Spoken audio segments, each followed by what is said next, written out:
I am trying to tell myself that humans are imperfect, and that's how we are human, and it's okay to make mistake. I don't need to stress too much about when something isn't going well. And also my parents, they're also humans, and it's their first time being a parent, so they don't know how to become a perfect parent. They don't know what my needs are. They are not aware of these, that how they should give love, or how their behavior is impacting me. So I should just accept this and then see this from a different angle.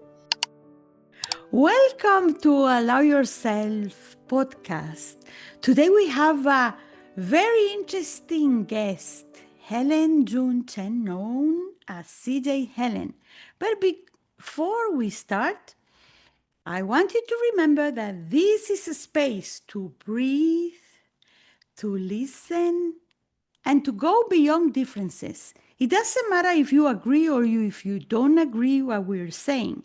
It's just a place for you to listen and reflect what's good for you and what's not good for you. So here we explore truth through hearing, not labeling.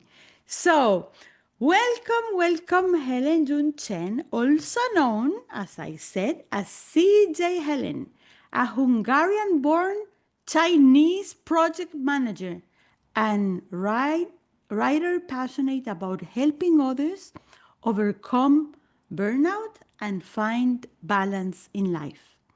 Through her own journey of recovery, Helen now shares real stories and practical tools to create a healthier, more fulfilling rhythm in life and work. So let's welcome Helen June Thank Chen, CJ you. Helen.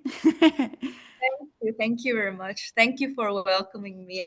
It's my pleasure to be here. Yes, thank you. It's my privilege also to have you here.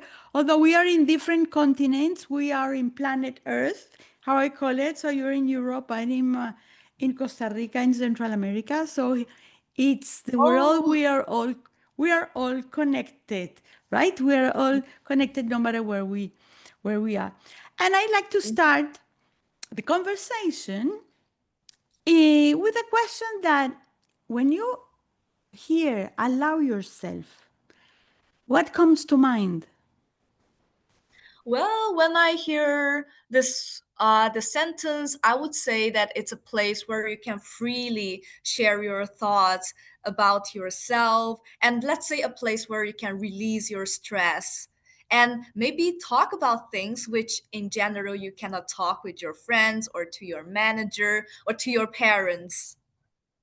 Okay, so it's very interesting. So here we are in a conversation to go freely, to tell your story, and to help our audience to overcome that thing that we call burnout, that sometimes we call it stress, sometimes we call it depression. I don't know. Have different names, and people identify it as a different thing, as a burnout. Sometimes it's just a deep tiredness of I want to throw the towel and go away. So, um, Yeah. tell tell us what's burnout for you. Oh yeah, I it's a very good question because I do have my meaning of burnout. So I would say burnout, it can be divided into two factors. So it the first one, it can come to work related factor. The second one is personal factor. So what I mean by work related factor is, let's say when you're having a lot of tasks and you're overwhelmed and you cannot, and you're burning out, that you cannot handle all your tasks. So it's like you're physically burning out from all the tasks you have to handle. And there's another one, which is the personal factor. The personal factor, I would say it's more like it can be caused by isolation. I mean by that you don't have friends, or you're lacking of emotional care from your parents, and you're feeling alone, and that can cause to emotional burnout. And there's also another one, which is the perfectionism, which can also cause you burnout because you're never satisfied with what you're achieving. So yeah, from in my case, my burnout was mainly coming from the perfectionism, which was which was actually shaped in my childhood. Wow, that's very interesting to hear about because we usually relate to burnout, really, at least in my environment, to the business wise. So tell us a little bit about the perfectionist burnout because I can imagine when I am not, I was never a perfectionist. So you have to really explain to me, although I have some friends that are like that they are never satisfied of what they're doing is never perfect enough. There is always a yes, but. Yes, but. So how does it work in to be burnout from a perfectionist? Yeah, so for me, the perfectionism came when I was in the child, and the reason it came was because my parents were super busy in work, and they were always working. And for me, achieving good grade was a way to get their attention. So what I was doing is I was always trying to achieve the best in the school and doing everything to uh, get the highest performance to receive recognition or attention from my parents. And this is why my perfectionism was coming out, and it actually also followed me further to the adulthood. It's like when I was in adulthood, even though I don't need my parents recognition anymore, but I still have it in myself. And it was actually hitting me very hard during my university, and also as I started working, it's also staying with me. Yeah, and I was in the university, my perfectionism was also trying to achieve the good grade, and it was never enough for me, that let's say when I achieve a good grade, I still think that something is missing. Or let's say when I see I'm having a grade which I feel that the tutor is not being fair with it, then I tend to fight for it, and I'm mentally always stressed in when something isn't going well. So I would say this was very badly hitting me with this type of personality, and for long term it was really really mentally draining me. And also in the workplace it was also happening. It's I also remember that in the beginning when I started working, and my manager even told me to slow down a lot of times. I just give an example. For example, when there is project going and there's an issue happening, and nobody is stressing about it, but I'm the only one who's stressing about it to find a solution for it, which was nonsense. It's like nobody is stressing about it, nobody's in a hurry to find a solution, but I'm the only one who is stressing and hurrying in the solution. So yeah, and for long term I realized this is actually not working, because nobody cares and I'm the only one who is mentally worrying about things. And you get frustrated because nobody cares and only you care, and you're doing it all alone, and then you start complaining about everything that nobody does it, and they leave you all. You are isolated yourself Yeah, in this behavior, and so um in my book, Flip it's It so. Over, right? I have my book, Flip It Over. I have chapter. Oh, you. Yeah, in chapter 11, it says the name of the chapter is The Story I'm Telling Myself. So, Oh, okay, the story I'm telling myself. So, as a perfectionist there, what was the story telling yourself? what do you mean by what was the storytelling You're myself? saying, I'm not good enough, or nobody cares, or what was the reason that you felt so overwhelmed and getting burnout because there was always a yes, but. Yes, for me, like the voice which I had is that I thought that love have to be earned through achievement. So somehow this personality was staying with me, which this belief from the childhood was staying with me as I came into adulthood. I always thought that love had to be earned through achievement because this was something which I saw from my parents that they were always working. And I always thought And that a lot of people have that. So love have to be earned through achievement. That was your story, the story. So you have to perform and perform better and the best of all, just to get a little attention. yes, yes, that was happening for me. That was happening for me. So I was trying to get attention from my parents, and somehow I like attention.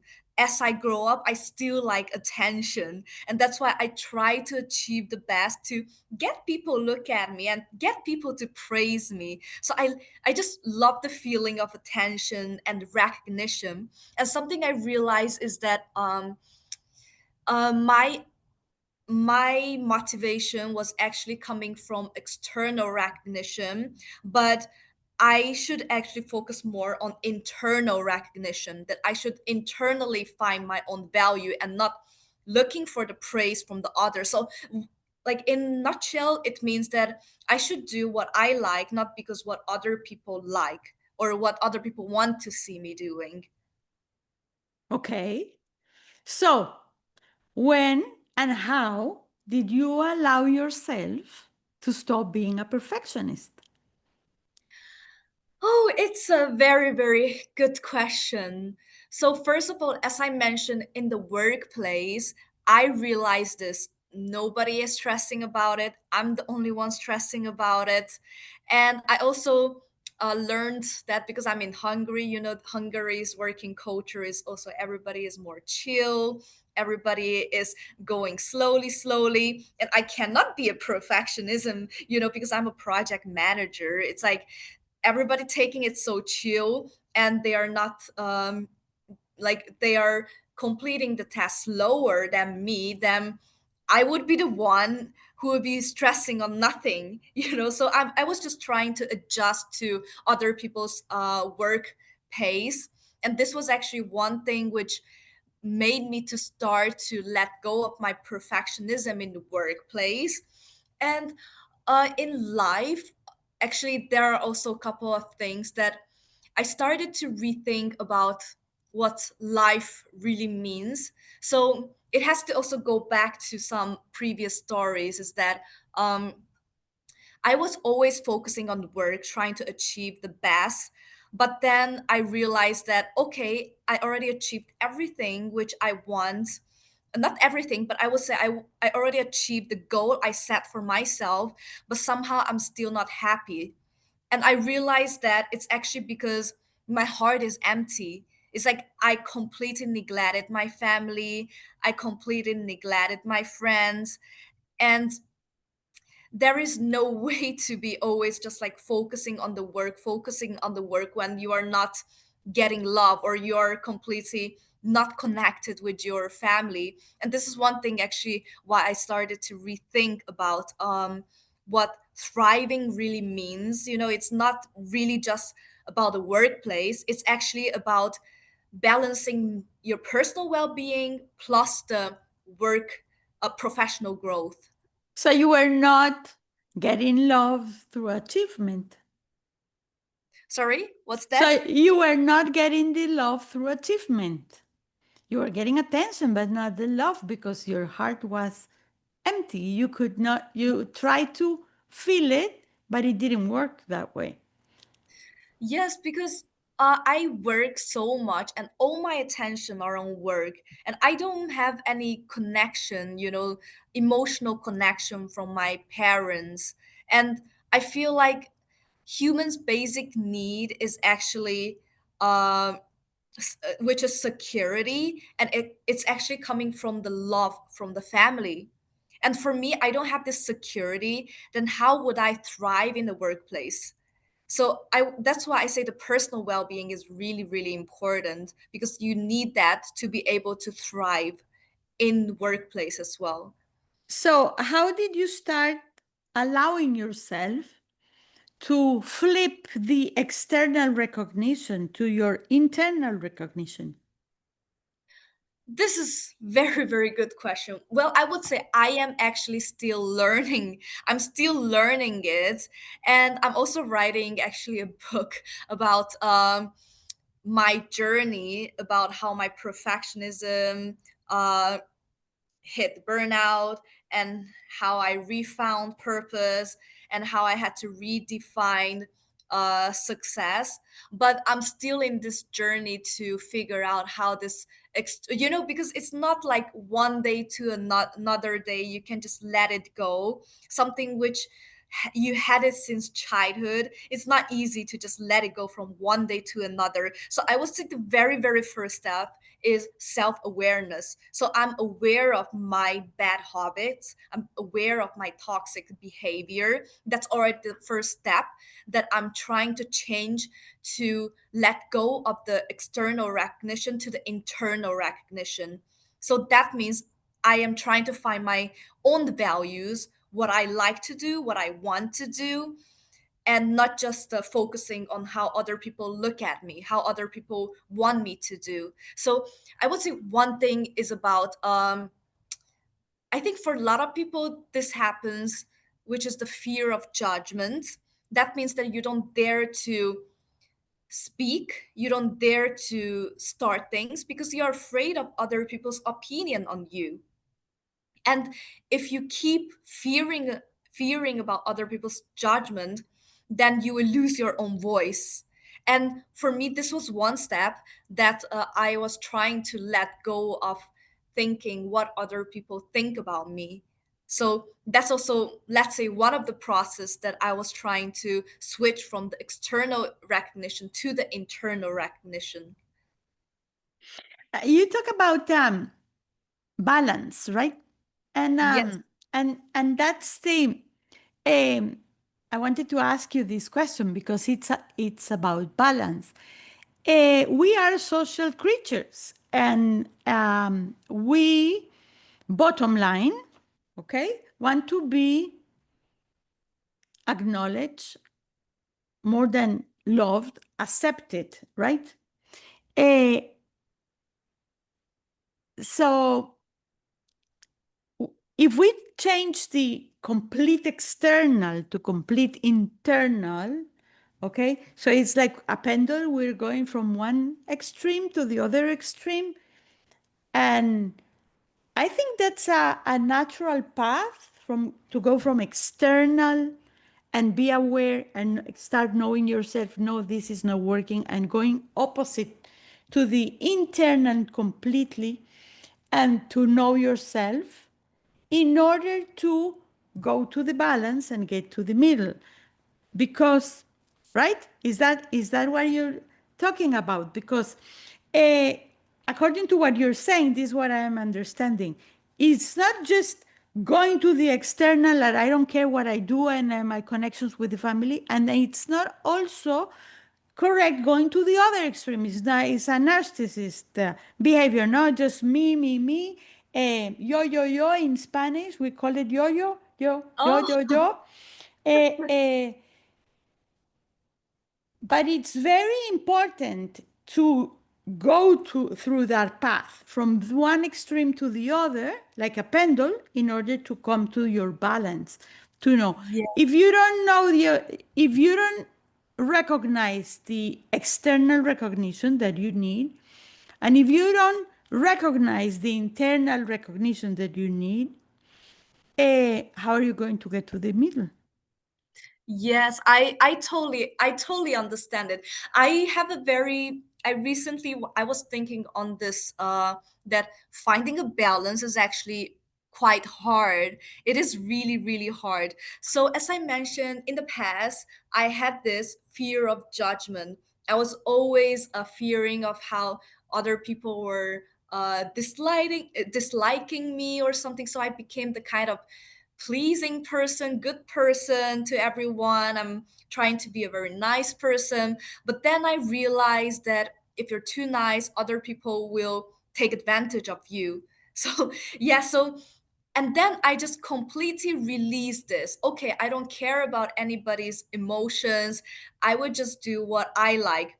But then I got to the another, another extreme. And that again caused the problem that then my social awareness became very low. That means that I lost the capability of reading the room, and I think in my position as a project manager, I think reading a room, understanding my colleagues' emotion is actually quite important. But because of my past experience on this, a very bad experience on this, so I completely let this emotional care from others. So I'm like, I don't care about what other think. And then I also lost the ability to catch their emotions in the end. Yeah, and but at least I'm aware of it, that uh to know like how the root caused the situation, and this could also help me to find a balance in the middle. So that's why I would say awareness is very important, because you should be able to know what's not working, and you should be able to analyze why your behavior is like this, and that's how you will be able to adjust your behavior to find the middle. But it's never easy. It's I think finding balance is a very, very hard topic. Um, yes, but at least the intention to find the balance is what really moves the pendulum. I really see, I myself see a life like a pendulum. Sometimes we need to go to our extreme in order to get to the middle. And the middle is not one point fixed.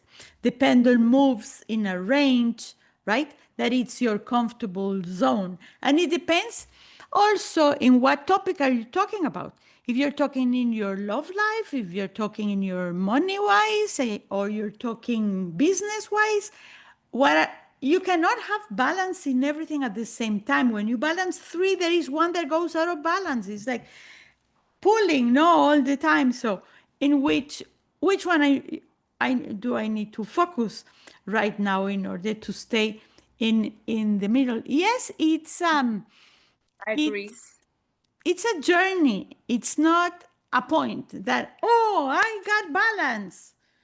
Yes, I totally agree. I totally agree. This is a journey of self discovery, a journey of always realizing something you can approve. I totally agree. This is like a journey for us. It just recalled me with something that when I was little, I was so much craving for love, from my parents.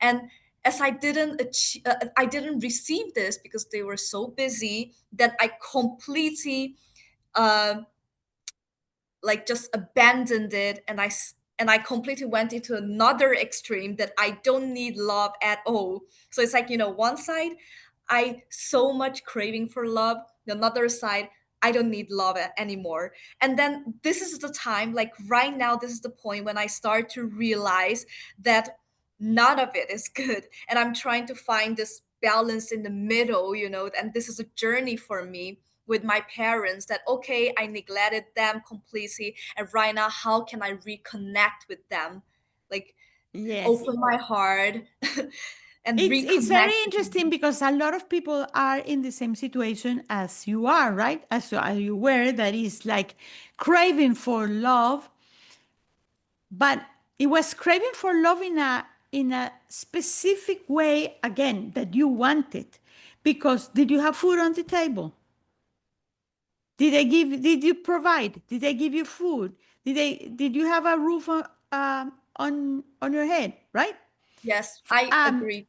and we don't know until we know, okay, until grew up, to put ourselves in the shoes of our parents.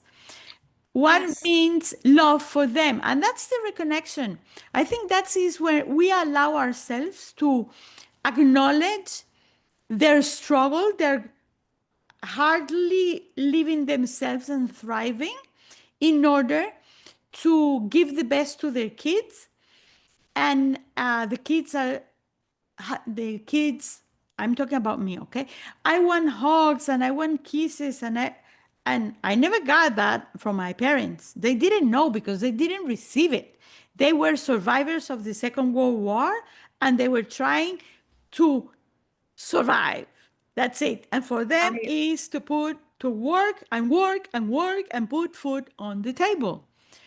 It doesn't yeah mean that they didn't love us. It means that we didn't understand their love. We saw in movies, we saw the kisses and the romantic stories and how it should be. Nobody told us, at least me, but that's why I'm telling this story because I relate with you, that this is a kind of love. That your mom wakes up every day at 6 o'clock in the morning and puts food on the table and prepares breakfast and the things that you need for the kindergarten, and you have your clothes clean. That's love. That's yeah caring. I That's caring. completely I completely agree with this because I was I write articles in generals about self-discovery, and I had this actually in my article, one of my article, which was regarding how I open myself up again to my parents, is to put myself in their shoes, to understand everyone's love concept is different. Their love concept was providing food, providing rooftop for us, and providing a financial like equity for us. So that was their concept of love. But the love I needed was emotional love. But because they didn't receive it in their childhood, and that's why they don't know what is emotional, how to provide emotional love. Yeah, Hmm. and it's not like giving you a hug or saying you I love you, not like care, like that kind of caring, what you see in the movie, as you mentioned, that giving you kisses or something. Their way of showing love is giving your food, giving your finance, giving you the best life. Yeah, so I completely agree with this. So I remember I had this in my article, which I also wrote about, that putting myself in their shoes and to think um, think on their end, and they are actually also surviving. They had their own struggles. I have my own struggles, they have their own struggles. We should understand each other. We cannot give what we don't have. So, Yes. but we have to grow to self awareness. And that's the path that you're telling about, that it's really interesting to understand the five language of love. What is your language of love, right? That we use. Hello. Somebody came into my meeting room. Sorry. Can Uh, you? yeah, it's the five language of love, right? Is which one is the one that you receive, because it's not the same one as you give. So for you now, what's your language of love? What do you allow yourself to believe is your language of love? So I actually I heard about this five language of love. So there is the somebody think is the quality of life. Somebody think is the physical touch, right? It's like the hug, and there is also the giving. And I forgot what is the two for what is the leftover Service, service. service. It's like Yes. isn't giving or receiving, and there's toxic No. one, which For is example, my husband's language of love is service. He likes to come and wash the car and do the dishes and serve me, and fix things. Service, okay? That for me to be comfortable, okay? oh My language of love is time, okay? What I mean, time. I want to talk with you, to sit, for you to listen, to analyze with me, to reflect with me. Even to sit to watch a movie together. That's for me the language of love. Give me your time. Give me your time. And sometimes he's in servicing, giving a lot of love to me, but I don't feel I'm receiving anything because he's not with me. He's doing things, right?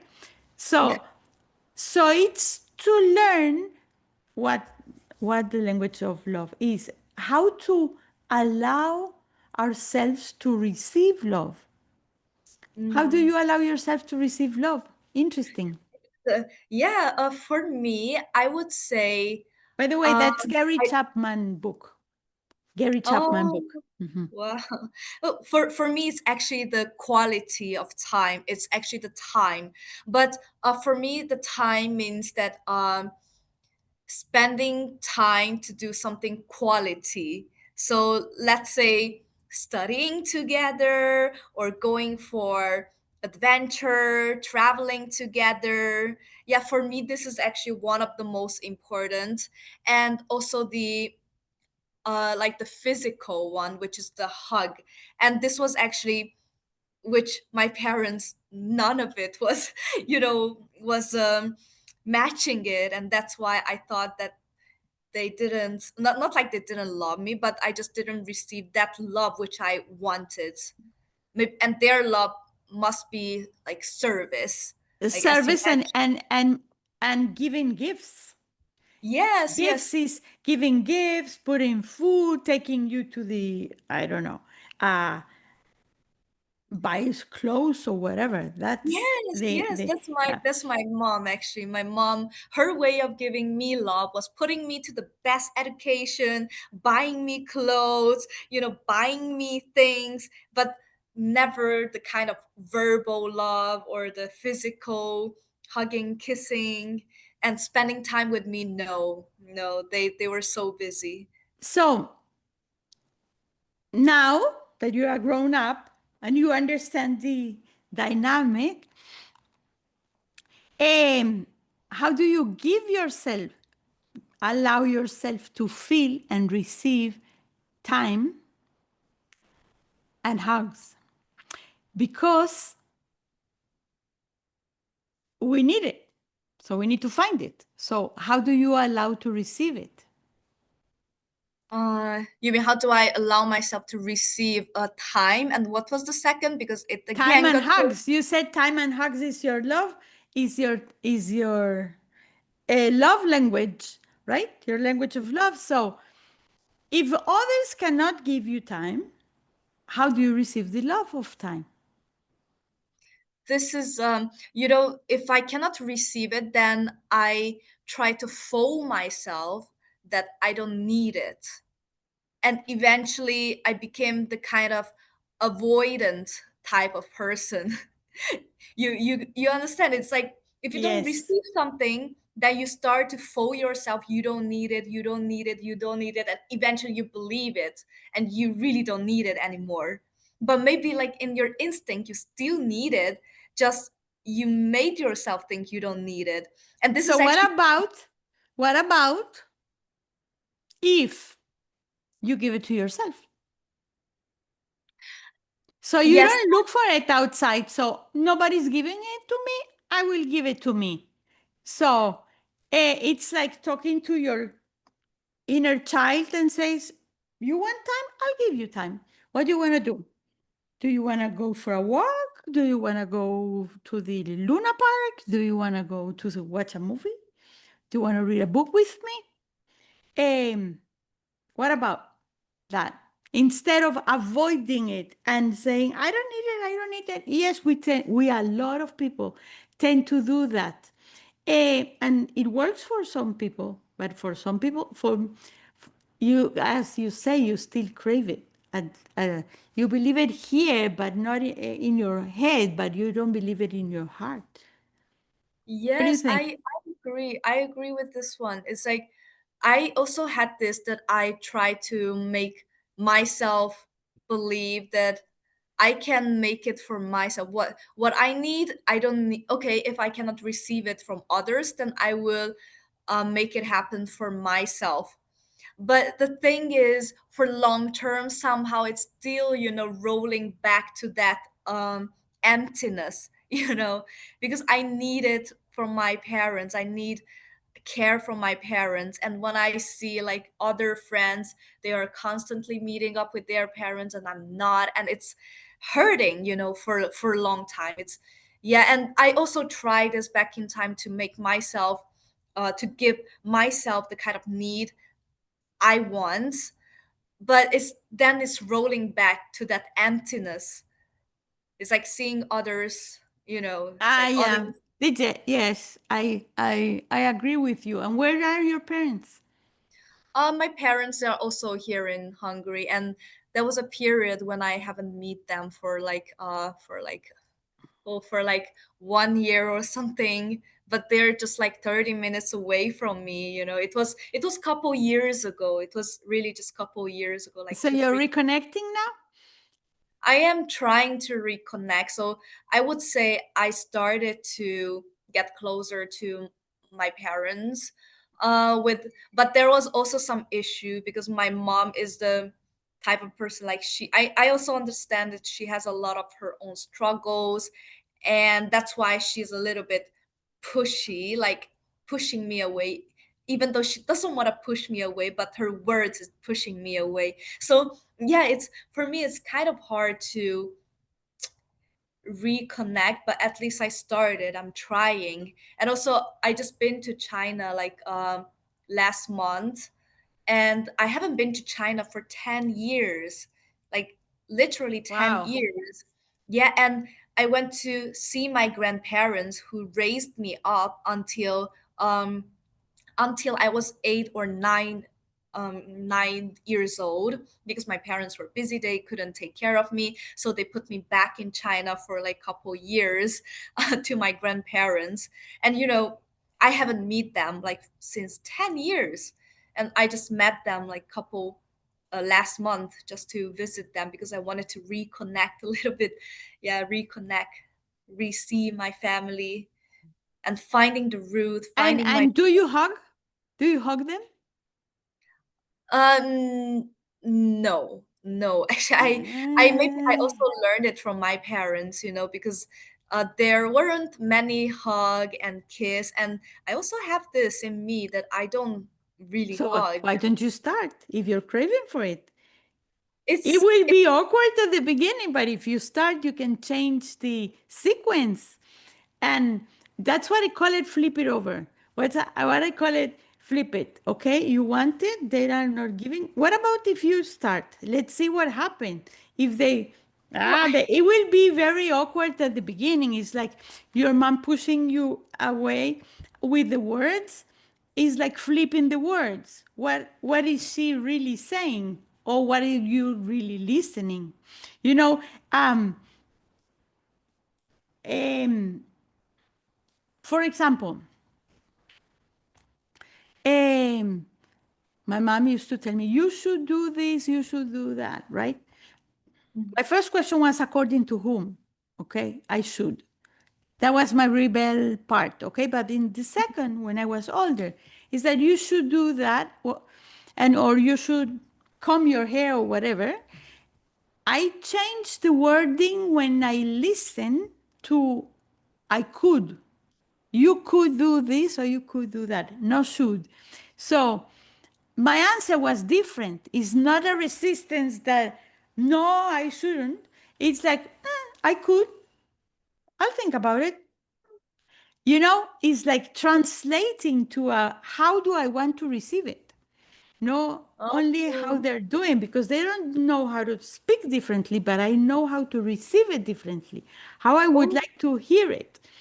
Um, yeah, yes, that's also that I was actually also trying to approach this, that okay, I don't take their word literally. I try to let go it a little bit. And eventually I became a little bit emotional numb. It's like I don't have any feelings anymore. It's like yeah, it's I don't know, it's it's the just like it's it's the a avoidance. yeah, Again, yeah. yeah, It's I avoidance. have a coachee that usually said, "Oh, my mother-in-law always complains. It starts every conversation complaining about the weather, about the car, about." So I said, what about if that's the way she knows how to open a conversation? She doesn't know any other way to open a conversation. Just try this. Let her open the conversation, skip it. You skip it in your mind and start the conversation with how are you, what are you doing, how are you feeling, what project do you have in mind, you know, change it. Just skip it, that part, because they don't know how to open a conversation but complaining. So, and it was really funny, but because she started doing that with her mother-in-law, and now they are best friends and they understand each other.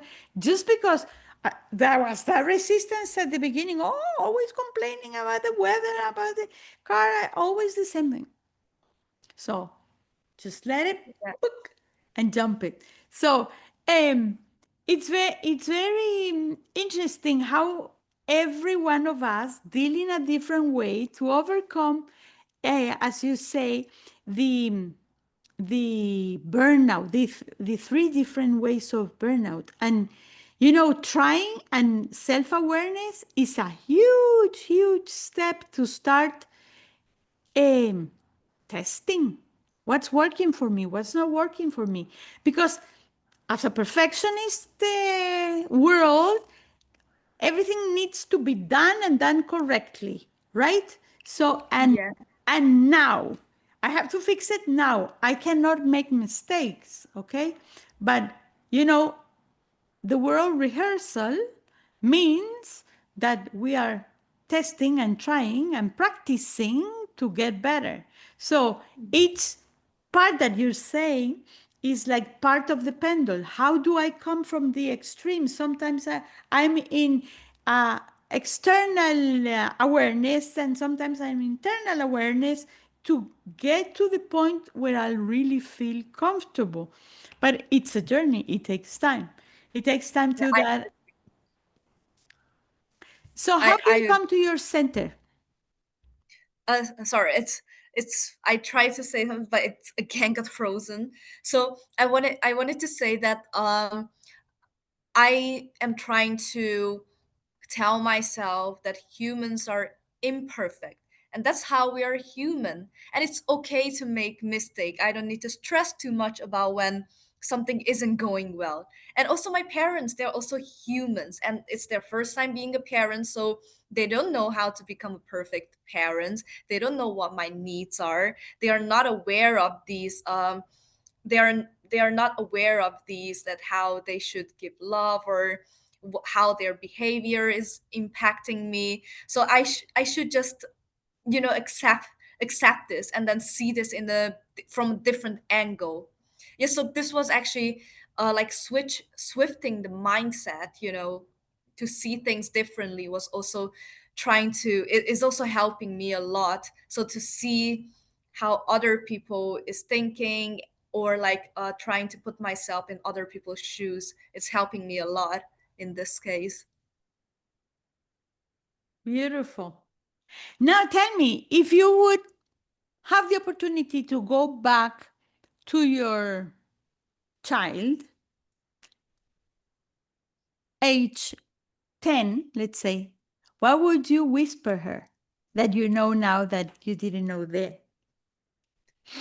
Oh, oh my God, this is a very, very deep topic. I wasn't thinking we are gonna go this deep today. So, yeah, oh my God. So, what I would tell her is You're that, a deep person, so you're a deep person, so so to be honest, my parents, they weren't actually having a very nice marriage, but because my mom loved my dad very, very much, and I know my mom, she was struggling a lot. Yeah, and maybe because of her own struggles, that's why she is very stressed, and mm, she has nowhere to let this go. And when somebody is very stressed and have nowhere to release the stress, so whatever the kid is doing, she can explode very easily. Yeah. And back in time, I maybe by the age of 10, I didn't see this. The only thing I was seeing was that she's always mad at me, she is never talking to me, never smiling at me. But right now at this age, I could see she just had her own struggles, her own pain that she couldn't solve. She has nowhere to solve. And that's why she that was her way how she was behaving with me, not because she doesn't love me, just because she had a very bad time in that period. Yeah.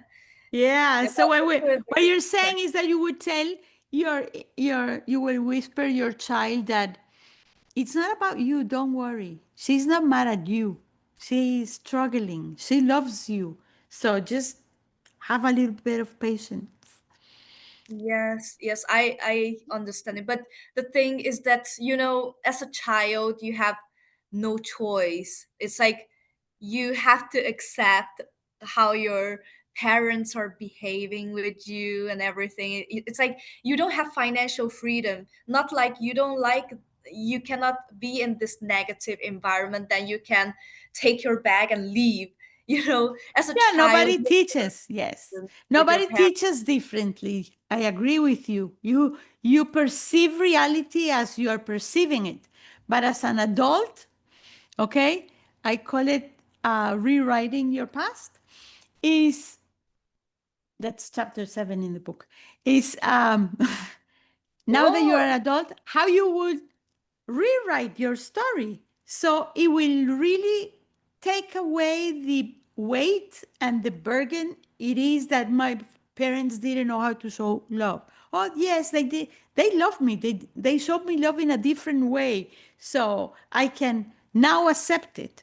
No, I can go back, as you say, and whisper your child to say, it has been such a beautiful pleasure to talk to you, Helen. We can talk here for hours, and it's really fulfilling for me to see the trying, the writing, and the burnout, to make people aware that there are different kinds of burnout that you have to deal with, not just one, and you have it. And I invite you to write, to read, also to write if you want to Helen, and to read her articles in her Instagram um, account, that it's Helen Jun Chen, GC yes. Helen.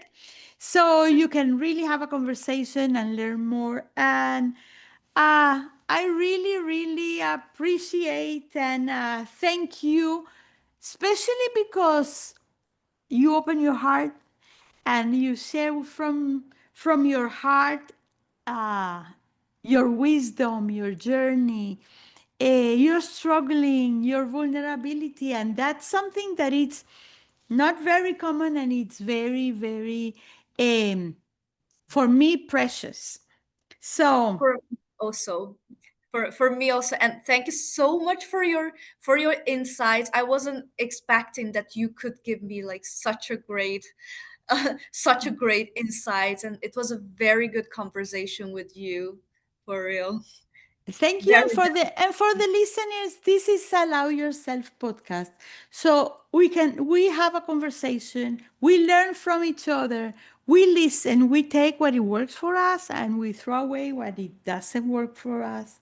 And remember, allow yourself, give yourself permission to make mistakes, to rest, to open your space, to learn, to start over, and especially to be what you meant to be, because each one of us is a diamond in process. So thank you, Helen. Really, really nice to chat with you and see you, and we'll keep in touch. So thank you very much. Thanks for having me. Thank you.